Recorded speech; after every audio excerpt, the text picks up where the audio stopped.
Mari kita hampiri hadirat Tuhan dan kita mohon pimpinannya khususnya untuk pembacaan dan pemberitaan firman Tuhan ini. Tuhan, kami tidak mau menjadi bagian dari rutinitas kegiatan agamawi termasuk bahkan di dalam gereja melalui ibadat ini. Oleh sebab itu Tuhan, pada saat ini dengan sangat sadar kami memohon biarlah Roh Kudus menolong kami supaya kami betul-betul mengerti bahwa kami akan memikirkan mengenai kebenaran firman Tuhan, di mana Tuhan dengan cara yang ajaib mempercayakan sebagian besar daripada apa yang Tuhan sudah izinkan hari ini melalui hamba-Mu yang hina ini. Apa yang sebetulnya Tuhan ingin sampaikan kepada umat-Mu, jemaat ini. Tuhan tahu hati kami, betapa kami sendiri memeriksakan diri kami yang selalu berada dalam kondisi tidak layak Tuhan. Bahkan pikiran kami bergerak kemana, kesana kemari, hanya untuk memikirkan apa yang sebetulnya kami ingin pikirkan. Bahkan sebagian besar dari kami mungkin preoccupied.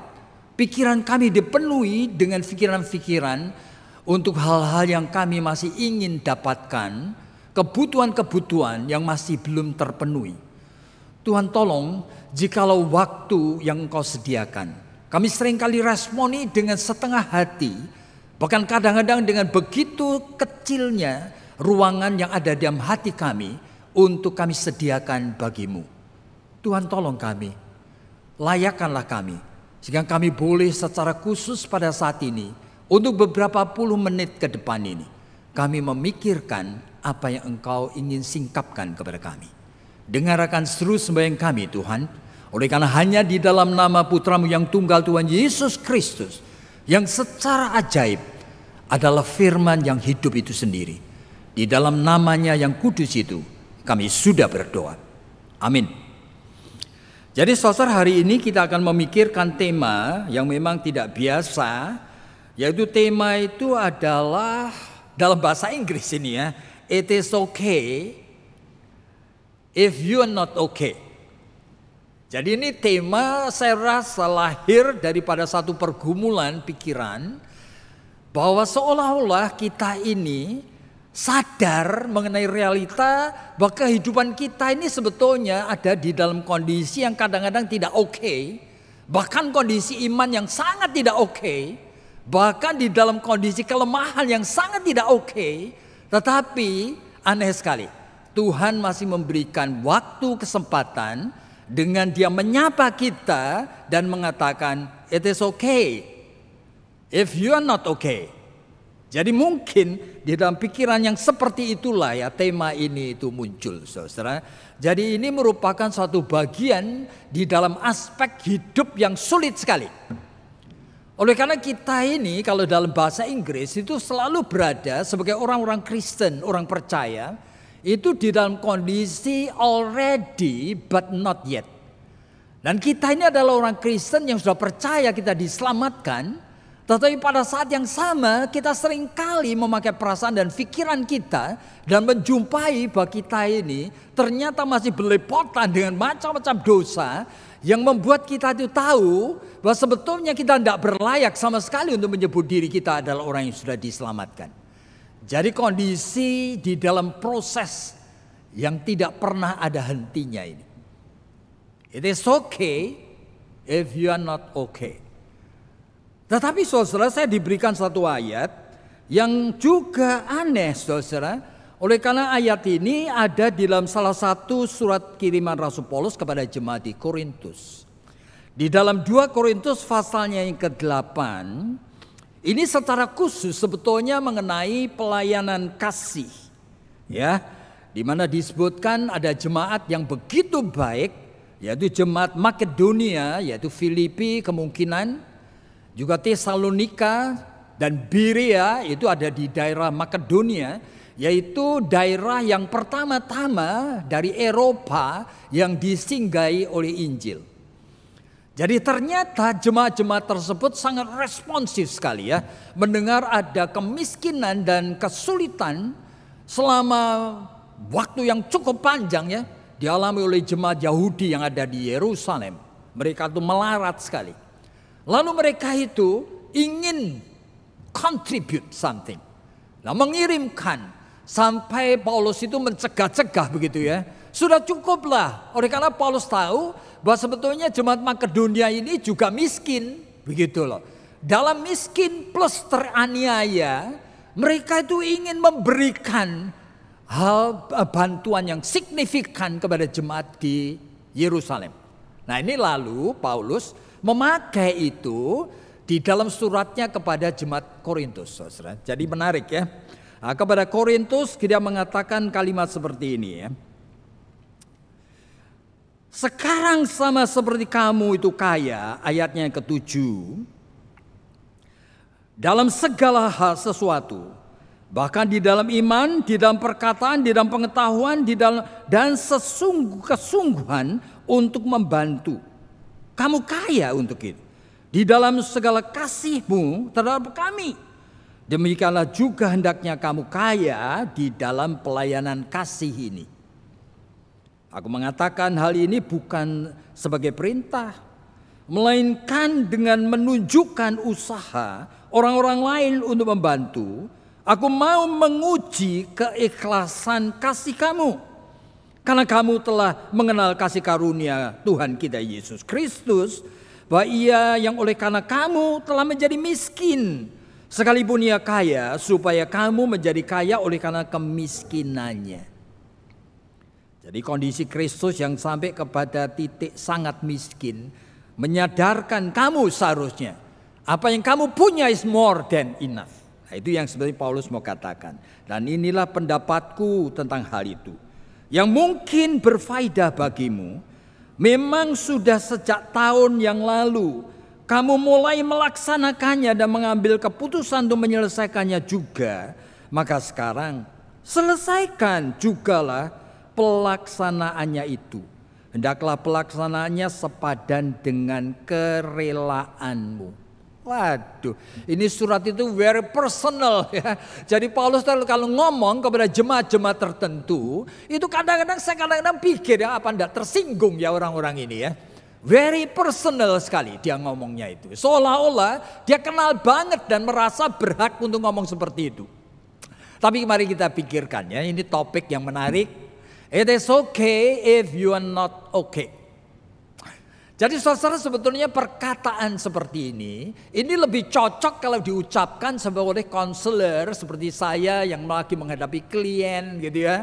Yang kadang-kadang itu oleh karena suaminya barangkali selingkuh, lalu dia itu sampai terus menerus tidak bisa doa, tidak bisa mengucap syukur, terus marah-marah, hopeless, mau bunuh diri. Nah, seolah-olah begitu ya. Saya selalu akan mengatakan, it is okay if you feel not okay. Ya kan? Oleh karena apa? Dalam kondisi yang kadang-kadang saya tidak bisa membayangkan yang sedang kamu alami. Kadang-kadang kamu itu sulit sekali mengontrol akan emosi, pikiran, ya kan? Perasaan. Nah, I can understand. It is okay, ya kan?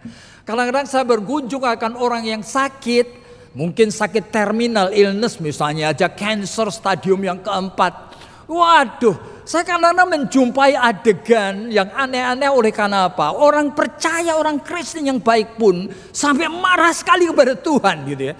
Oleh karena anak-anak kami masih kecil, kenapa Tuhan kok tega-teganya gitu membiarkan saya sakit gitu ya. Kata-kata itu saya akan responi dengan kata it is okay if you are not okay. Nah, inilah sebetulnya kan cocoknya begitu saudara. Jadi saudara, ini saya melihat ada banyak sekali pengalaman di dalam kehidupan kita yang terus menerus kita itu menjumpai akan kondisi kita yang tidak prima. Saudara, seorang yang bernama C.S. Lewis itu menikah dengan seorang yang sebetulnya memang sudah kena cancer pada saat dinikahinya. Dan dia menikahnya pun di tempat tidur, di mana? Di rumah sakit, saudara. Oleh karena memang C.S. Lewis itu mempunyai suatu beban, ya kan, untuk bisa menguatkan dan menghiburkan orang ini. Plus dia memang love her, Joy, namanya Joy. Nah, ternyata Tuhan menganugerahkan kesembuhan setelah menikah. Jadi kesembuhan beberapa bulan itu membuat C.S. Lewis mempunyai suatu dream begitu ya, bahwa dia betul-betul itu mendapat anugerah Tuhan untuk mempunyai happy marriage life. Tetapi tiba-tiba drop dan Joy itu meninggal dunia. Dan saudara, ternyata orang yang begitu beriman pun seperti C.S. Lewis ya, dia menuliskan satu buku yang berjudul Grief Observed. Nah, di dalam bukunya itu dia sampai ngomong dengan jujur. Menghadapi realita seperti ini, yang aku takuti itu bukan aku akan murtad dan meninggalkan Tuhan. Aku tidak bisa murtad, tidak bisa meninggalkan Tuhan. Yang aku paling takut adalah muncul pikiran yang seperti ini terhadap Tuhanku. Yaitu apa? Oh, ternyata Tuhan yang ku kasih dan ku sembah ini ternyata begini. Nah, apa itu begini? Waduh saudara, di dalam pikiran C.S. Lewis itu, wah ternyata Tuhan itu is not wise. Tuhan yang tidak bijaksana, yang seolah-olah tidak punya cara lain untuk mendidik anaknya supaya imannya tumbuh, kecuali cuma satu jalan, menyengsarakan anaknya, menganiaya anaknya. It is in my mind. Bayangin saudara. Jadi ini kalimat yang dia tahu itu muncul di dalam sesuatu misconception mengenai Tuhan. Tetapi itu sudah ada di sini. Dan saya kalau ketemu C.S. Lewis, saya akan juga mengatakan this is okay. If your feeling and your thinking is not okay, jadi oke lah kamu marahlah sama Tuhan. Saudara, Martin Luther itu juga kadang-kadang depresif saudara. Dan kadang-kadang di dalam kondisi depresif oleh karena pressure yang banyak. Luther itu kadang-kadang itu pernah suatu saat ditanya, kan Luther, Martin, do you love Christ? Gitu ya. Apakah engkau mencintai God, mencintai Kristus? Lalu jawabnya itu ngapain? Loving Christ, cynical sekali dia jawabnya. Sometimes I hate him. Kadang-kadang aku benci sekali kepada Kristus ini. Aduh, ini muncul dari kalimat seorang reformator, saudara bayangkan. Tapi kalau saya ketemu dia, saya akan mengatakan juga hal yang sama. Ya kan Luther, ya, it is okay. Di dalam kondisi tertentu, I can understand. Kalau you do not feel okay with your God. Nah, inilah. Tetapi sekarang ini masalah seperti ini bukan di dalam orang-orang dan kondisi seperti itu. Ini kepada jemaat Korintus. Jadi jemaat Korintus itu kalau saudara melihat ada 13 surat Paulus ya. Ada 2 surat kepada jemaat Korintus. Nah, jemaat Korintus itu salah satu jemaat yang tanda petik paling tidak baik. Dan saudara, jemaat yang di situ disebutkan, waduh, perpecahan di dalam gereja, tetapi dipertahankan, saudara. Jadi perpecahan itu bukan tidak sengaja, tapi didesain dan diorganize. Sampai ada kelompok yang mengaku dirinya aku pro Paulus. Aku lebih suka khotbahnya Apolos. Aku lebih suka khotbahnya Petrus. Aku pro Yesus. Waduh, seolah-olah menganggap yang lain itu bukan muridnya Yesus. Tapi itu kelompok-kelompok di sana, saudara. Nah, jemaat Korintus ini sangat terbuka sekali. Macam-macam ajaran sesat itu hinggap di sana. Bisa dibayangkan saudara, sampai mereka itu mempunyai beberapa pengalaman-pengalaman spiritual yang aneh-aneh. Sehingga kalau saudara mau perhatikan, tidak pernah Paulus bicara mengenai masalah glosolalia dan sebagainya di dalam surat-surat yang lain. Hanya di dalam Korintus. Jadi ini adalah jemaat yang so unik dengan pengalaman superstitious yang aneh-aneh seperti itu. Nah ini, plus jemaat ini Paulus saya mengatakan, mana ada orang melakukan perzinahan seperti kamu. Sampai anak itu bisa hubungan dengan istri ayahnya. Ya berarti ayah punya gondek atau punya concubine gitu. Bayangin, tidak pernah aku melihat di tempat lain. Ini terjadi di dalam lingkungan congregation. Jadi jemaat Allah yang namanya Korintus. Bayangin. Bahkan disebutkan oleh Paulus, masakan sih kamu itu begitu bencinya sama saudaramu sendiri hanya soal warisan, dan itu tega-teganya loh membawa dia ke pengadilan dunia ini. Ini terjadi di mana? Jemaat Korintus lagi. Tapi jemaat yang seperti ini, saudara ya bayangkan ya, ini jemaat yang tidak oke. Jemaat yang teologianya tuh confused, gak karu-karuan. Kehidupannya juga tanda petik itu aduh kok kayak gitu jemaatnya, ya kan? Saudara baca, mulai dari 1 Korintus pasal 1. Paulus tuh puji-puji. Aku bersyukur untuk apa? Untuk kasih karunia Allah yang hadir dalam hidupmu, sehingga kamu itu menjadi kaya, tidak pernah kekurangan apapun juga. Lalu Paulus menyebutkan baik di dalam kasih, di dalam iman. Waduh, saya membaca itu saya mikir Paulus ini lagi ngapain ini ya, kepada jemaat yang tanda petik dalam pikiran saya bermasalah serius. Kenapa dia ngomong seperti ini? Kenapa dia masih mengatakan, ya kan, it is okay not to be okay. Nah ini, apalagi pada saat itu dikaitkan kemudian dengan soal ada satu bagian dari hidup jemaat yang Paulus itu sedang ingin sentuh, yaitu pelayanan kasih.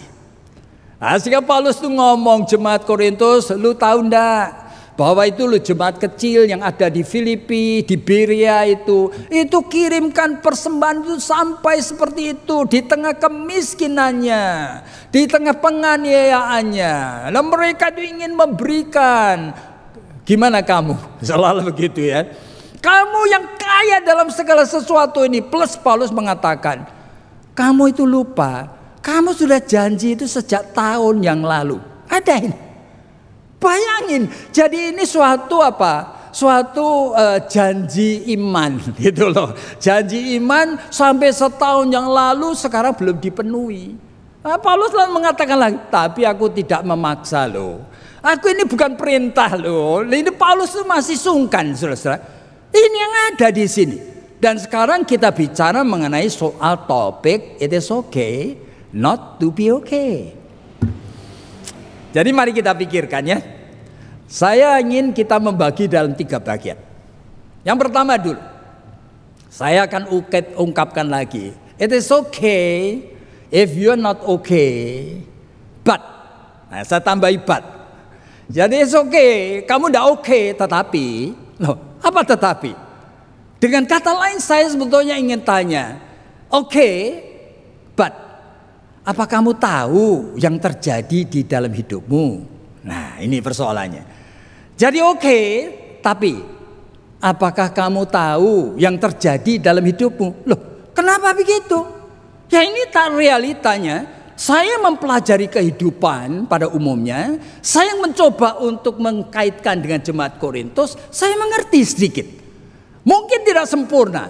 Bahwa di dalam setiap hidup manusia selalu hadir begitu banyak masalah. Masalah pribadi aja ini hadir dalam satu masalah keluarga. Bisa masalah pendidikan anak, hubungan dengan anak, komunikasi sama mertua, masalah finansial, masalah hubungan dengan suami, masalah dengan pekerjaan, masalah dengan kesehatan, masalah. Wah, banyak masalah kan. Manusia itu adalah manusia yang hidup menghadapi realita yang kompleks. Nah, saudara perhatikan ini.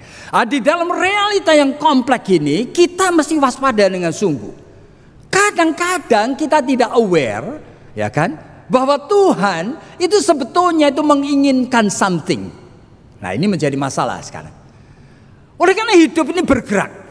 Dan saya tahu kalau sampai Paulus ngomong seperti ini, rasanya Korintus sebetulnya tidak sengaja. Tapi itu kompleks, ngurusin macam-macam masalah yang tidak selesai ini. Nah, kemudian masalah persembahan kasih ini terlupakan. Nah, terlupakan. Tapi Paulus ingin noting itu dan mengatakan, eling, ini loh, sekarang kamu laksanakan. Lah, kenapa saudara-saudara? Kita itu perlu pikir ya, sungguh-sungguh ya. Kita ini bergaul sama siapa? Kita ini bukan orang-orang beragama dalam arti pada umumnya. Kita adalah orang yang secara personal bergaul dengan Yesus Kristus yang ajaib ini.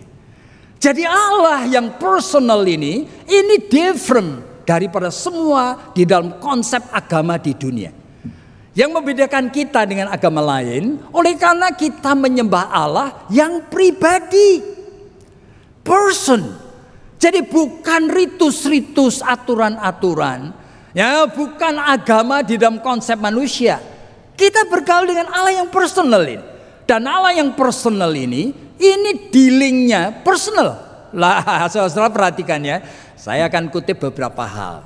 Oke. Pada suatu hari di dalam Lukas pasal 10, Yesus datang ke rumah Maria dan Marta. Rumahnya Maria, Marta dan Lazarus itu loh. Oke. Rumah di Betania itu.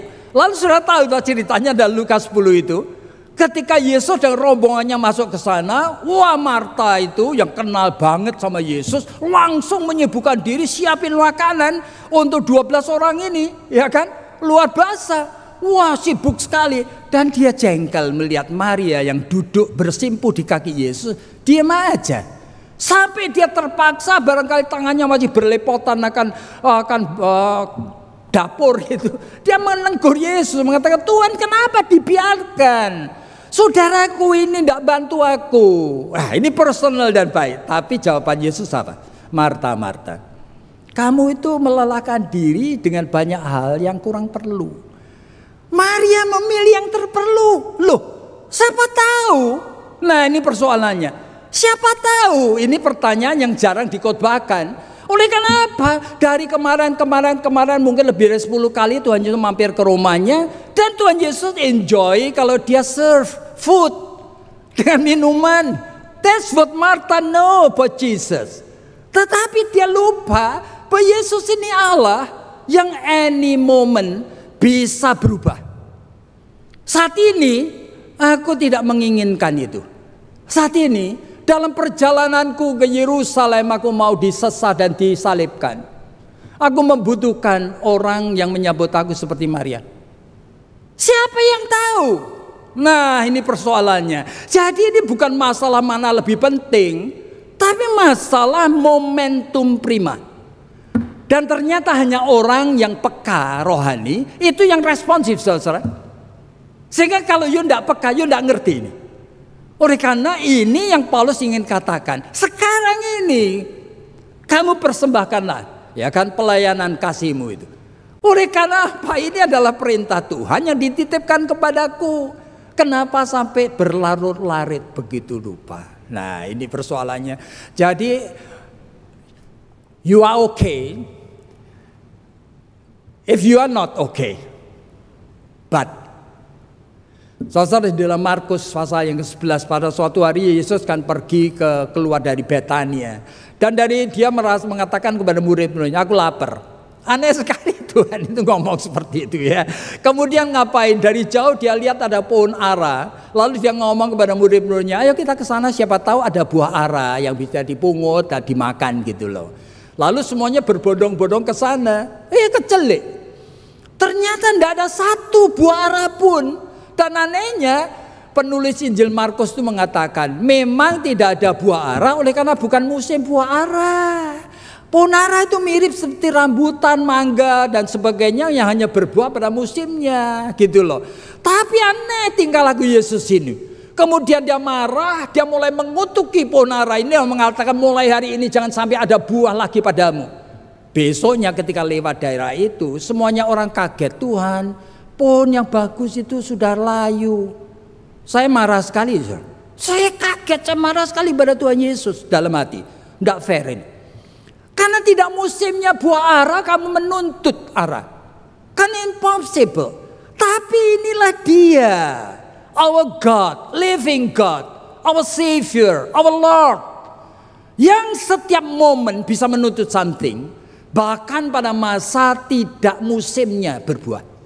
Dengan kata lain sebenarnya dia bukan dealing dengan pohon ara. Dia dealing dengan murid-muridnya dan mau mengatakan, murid-muridku, sejak kamu menjadi orang percaya, ini bukan cuma soal kognitif, bukan soal hati, tapi soal jiwamu sudah diubahkan dan Roh Kudus menyertai kamu. Kamu tidak ada excuse lagi. Tidak lalu mengatakan, Tuhan, aku hanya bisa berbuah gitu ya. Kalau lagi aku sehat, lagi aku punya duit, aku lagi punya waktu. No, Tuhan mengatakan aku akan menuntut kamu kapan saja. Bahkan pada masa kamu sakit, pada masa kamu lagi collapse, pada masa pekerjaanmu bankrupt, aku akan menuntut kamu. Oleh karena apa? Kamu tidak punya reason lagi untuk say no. Oleh karena aku sudah equip, sudah melengkapi kamu dengan segala sesuatu yang kamu butuhkan untuk mengatakan yes. Nah, ini persoalannya. Jadi saudara, kita itu sebetulnya dengan topik seperti ini. Sekarang dikaitkan dengan jemaat yang disebutkan jemaat Korintus tadi. Saya tiba-tiba itu realize something di sini. Ini masalah di mana Tuhan sebetulnya ingin supaya jemaat Korintus melalui Paulus itu memahami bahwa mereka bukan menyembah Allah yang agamawi saja. Mereka menyembah living God. Yang setiap momen itu adalah momen yang prima, yang kita rebut. Di tengah waktu, yang 2 Korintus pasal 5 disebutkan waktu ini, Efesus pasal 5 itu mengatakan waktu ini evil. Di tengah evil time of Kronos, waktu Kronos dengan detik, menit, jam yang ada ini sudah dikuasai oleh hal yang jahat dari setan. Di tengah waktu yang evil, tetap kamu bisa menggapai akan kebenaran dari waktunya Allah, Kairos. Oleh karena apa? Oleh karena Tuhan sudah memberikan semua yang dibutuhkan untuk kamu, termasuk kepada jemaat di Korintus ini. Bayarlah persembahan kasihmu. Sekarang sudah tertunda setahun yang lalu. Dan jangan saudara itu lupa untuk mengenali diri sendiri. It is okay if you are not okay. But do you know what is happening in your life now? Barangkali kita sibuk sekali seperti ini ya. Sama seperti jemaat yang ada di Efesus itu. Wahyu pasal 2. Kamu sampai luar biasa sibuknya melakukan segala pelayanan rohani. Tetapi kamu tidak mencintai aku lagi. Nah itu. It is okay. You are not okay. But apa tahu yang sedang terjadi di dalam hidupmu itu apa? Nah, mari kita waspada ya. Tuhan kita adalah personal and living God. Dan dia setiap momen, termasuk momen pada saat saudara di rumah mendengarkan khotbah ini. Apakah momen itu saudara bisa berikan oleh Tuhan untuk memuliakan dia? Apakah momen itu pikiranmu kamu bisa itu tujukan kepada dia? Apakah momen saat ini hatimu kamu bisa berikan sama dia? Dan dia tidak menuntut yang lain. Dia menuntut momentum sekarang ini adalah momennya Tuhan, Kairos. Sekarang yang kedua. Melihat akan bacaan ini, saudara, saya berani mengulang kalimat seperti ini ya. It is okay. If you are not okay, tapi yang sekarang itu saya tambahin if. Jadi it is okay. If you are not okay, if. Jadi oke, kamu udah oke. Tetapi jikalau. Nah ini jikalau. Jikalau apa? Saudara barangkali tahu ya. Kalau saya menyebutkan istilah ini mungkin ada yang kurang begitu jelas. Tetapi ini istilah teologi yang namanya Ordo Salutis. Ordo Salutis itu adalah order di dalam tahapan iman orang percaya. Jadi setiap orang betul-betul kalau percaya, memulainya Tuhan yang berinisiatif, ya kan, memberikan prevenient grace yang kadang-kadang disebutkan born again. Kamu dilahirkan baru. Nah, oleh karena itu, kemudian saudara kemudian menerima tahapan justification, di mana saudara itu dianggap tidak berdosa meskipun saudara masih berlepotan dengan dosa. Kenapa begitu? Ya karena saudara sudah dilahirkan baru, sehingga Allah tidak melihat saudara sebagai pendosa, tapi melihat saudara melalui tabir darah Kristus yang sudah memperdamaikan saudara dengan Allah. Jadi ini adalah tahapan. Lalu saudara akan mengalami conversion yang sesungguhnya, repentance yang sesungguhnya, dan saudara disebut adopsi sebagai anak Allah. Nah, sejak itu saudara dan saya itu berjalan di dalam suatu proses. Hidup kita ini kalau betul sudah diselamatkan, semuanya ada dalam proses sesuai dengan Galatia pasal 5 ayat 16, yaitu proses walk in spirit. Jadi proses berjalan dalam Roh Kudus. Supaya ngapain? Supaya kehendak daging dan dosa ini makin lama kita makin matikan. Jadi proses perjalanan yang disebut sanctification atau penyucian Roh Kudus seharusnya arahnya itu progresif. Makanya namanya progressive sanctification. Nah, saudara hafalin ya di rumah. Jadi ini saudara dan saya seharusnya berjalannya itu progresif, sehingga saudara makin lama menjadi makin dewasa. Bukan dengan Ibrani pasal 5 mengatakan, sayang sekali ya, ditinjau dari sudut waktu. Mestinya sebagian besar dari kamu termasuk yang di rumah ini, ada yang sudah 5 tahun jadi orang Kristen, ada bahkan 10 tahun, mestinya sudah menjadi guru yang menjelaskan firman kepada orang lain, yang mengajar. Tetapi sebagian besar dari kita masih bayi rohani. Nah, ini berarti di dalam sanctification tidak progresif, tidak ada kemajuan. Nah, itulah. Nah, makanya saya tadi katakan kalimat ini ya. It is okay if you are not okay. If you are not okay, it's okay. Jikalau kamu sadar bahwa kamu ada di dalam proses sanctification, meskipun kamu masih jatuh bangun dalam dosa, kamu membenci dosa dan punya suatu plan, strategi di dalam kesadaran ingin meninggalkan dosa. Nah, inilah it is okay dalam kondisi tidak okay jikalau kamu sadar kamu itu ada di dalam sanctification, sehingga seharusnya mengenali dosa yang mengganjel ini dan membencinya, dan saudara ingin suatu pengalaman progression berjalan dengan tuntunan Roh Kudus. Nah, itu. Nah, bagaimana kita? Saudara, kalau kita melihat di dalam Alkitab ya, memang tidak ada dosa yang tidak terampun. Bahkan di dalam Markus pasal 3 itu sampai disebutkan, bahkan jikalau dosamu itu so grievous, yaitu ngapain? Sangat menyedihkan, yaitu apa? Menghujat Tuhan Yesus, tetap terampun jikalau bertobat. Itu dialami oleh siapa? Dialami oleh Petrus sampai 3 kali, dan pengkhianatan yang ketiga kali itu penghujatan. Oleh karena apa? Lewat 1 jam. 1 jam Yesus digebukin di sana. Petrus itu melihat. 1 jam kemudian muncul lagi pelayan yang ngomong, kamu itu pasti muridnya itu orang itu. Langsung dia swearing and cursing. Orang kayak gini, saudara, ini orang yang melakukan suatu penghujatan terhadap anak Allah sendiri. Tetapi Markus pasal 3 itu betul-betul didemonstrasikan oleh Yesus sendiri, yang secara personal dia mencari Petrus di pinggir Tasik Galilea. Aduh, ketika saya berkunjung ke sana Galilea, saya langsung teringat, apa Tuhan itu dulu berdiri di sini ya gitu. Petrus secara khusus tanya, Tuhan bertanya kepada Petrus, apakah engkau mengasihi aku? Do you love me? Waduh, sedih. Luar biasa. Jadi masih ada kesempatan repent, masih kesempatan untuk bertobat.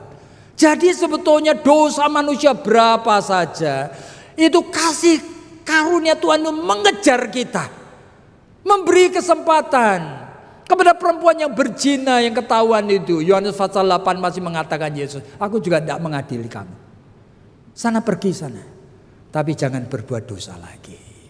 Jadi Tuhan itu adalah Tuhan yang seperti ini. Tapi kita mesti waspada, saudara. Apa kita aware dan kita sedang mempunyai plan meninggalkan dosa? Paulus di dalam 1 Korintus pasal ke-15 dia mengatakan, aduh, aku ini dibandingkan semua rasul aku tuh paling berdosa lah. Tapi beberapa waktu kemudian, beberapa tahun kemudian di Efesus dia mengatakan apa?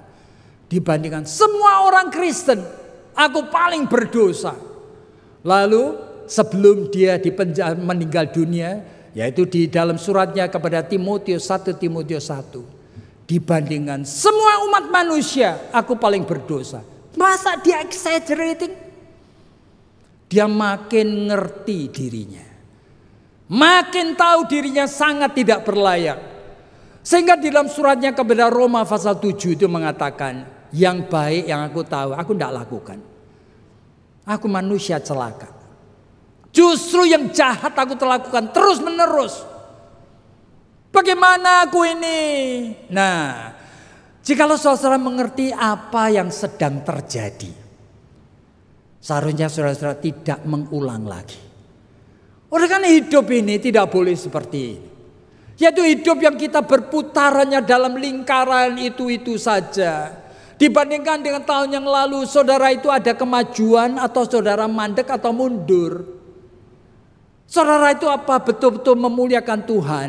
Atau saudara mendukacitakan Roh Kudus? Atau bahkan memadamkan suaranya? Kenapa begitu?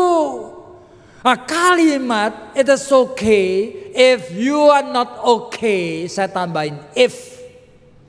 Kalau kita itu adalah orang Kristen yang sangat menghargai kasih karunia Tuhan, sehingga saya tidak mau mempermainkannya.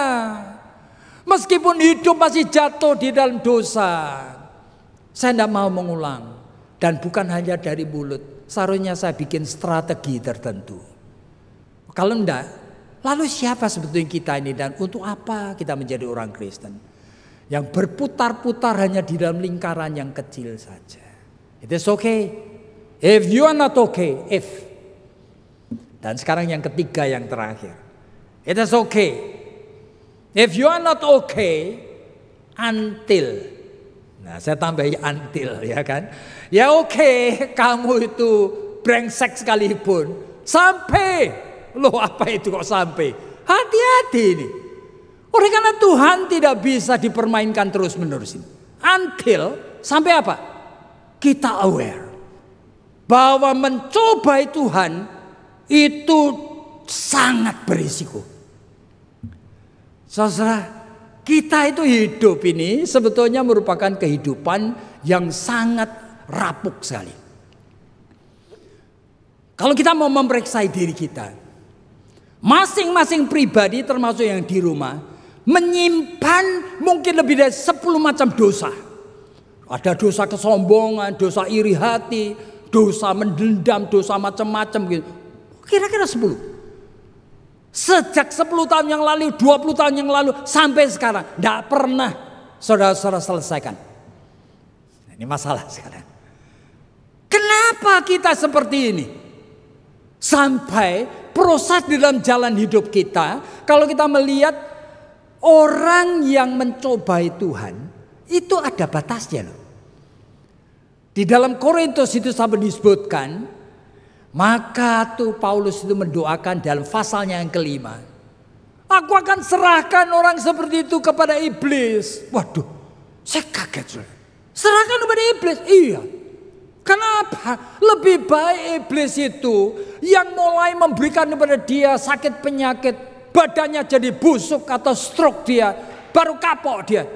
Karena sesuai dengan apa yang Petrus katakan, pada saat manusia tubuhnya sakit, dia berhenti berbuat dosa. Hati-hati. Sampai Paulus itu ngomong begitu. Aku akan serahkan kepada iblis orang-orang seperti ini. Kenapa? Oleh karena terus mencobai Tuhan. Bahkan kita kalau lihat di dalam 1 Timotius pasal 1. Itu ada orang yang namanya Himenius, Alexander. Sampai juga diserahkan kepada iblis. Oleh karena apa? Paulus melihat aku bohwat sudah. Aku doakan dia. Aku nasihatin dia. Berapa kali aku tidak tahu. Sudah terus menerus. Tidak pernah berubah. Ya sudah. Aku serahkan iblis saja. Supaya tubuhnya binasa. Tubuh ini mati. Tapi rohnya diselamatkan. Masa sih sampai kita ingin mengalami hal yang seperti ini? Ini bukan suatu ancaman. Ini warning oleh karena ada dalam Alkitab. Dan Alkitab itu ngomong kita ini menyembah living God. Jangan kita main-main. Oleh karena orang-orang Kristen yang berdosa, sama seperti saudara dan saya, barangkali itu mirip seperti orang yang mengidap penyakit diabetik. Kenapa? Badan terasa sehat, sehingga makan itu semuanya sendiri, tidak merasa sakit. Tahu-tahu nanti kidney failure, heart failure, ya kan? Macam-macam bagian tubuh tahu-tahunya fail dan mati, saudara. Penyakit rohani agak mirip seperti ini. Kita tidak merasa, saudara. Kita oke.